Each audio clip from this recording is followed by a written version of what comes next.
Hi everyone, চলে এসেছে আজকে আবার একটা নতুন ব্লগ নিয়ে। Valentine day special blog. তো সেরকম কোনো প্ল্যান নেই, এমনি জাস্ট যাচ্ছি, দেখি কোথায় যাই।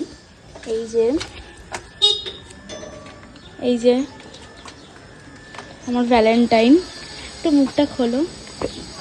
Happy Valentine day. তো তারপর আমি ফাইনালি চলে গিয়েছিলাম ওর বাড়িতে। তারপরে ও আমাকে অনেকক্ষণ বস করে রেখেছিল, যার জন্য আমার ওর খুব মাথাটা গরম হয়ে গেছিলো, উল্টো পাল্টা বলেও দিয়েছিলাম। তারপরে দেখি ওর একটা বন্ধু সাইড দিয়ে ভিডিও করছে। তারপর আমি ভাবলাম ভাবলাম যে নিশ্চয়ই আমার জন্য কিছু সারপ্রাইজ। আমি তো খুব খুশি হয়ে গেছিলাম।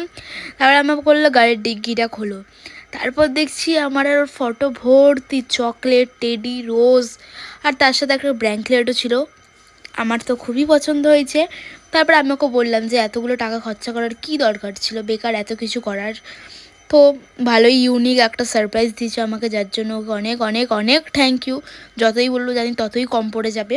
তো এই ব্ল্যাঙ্কেটটা আমার অনেক দিনে খুব শখ ছিল কেনার।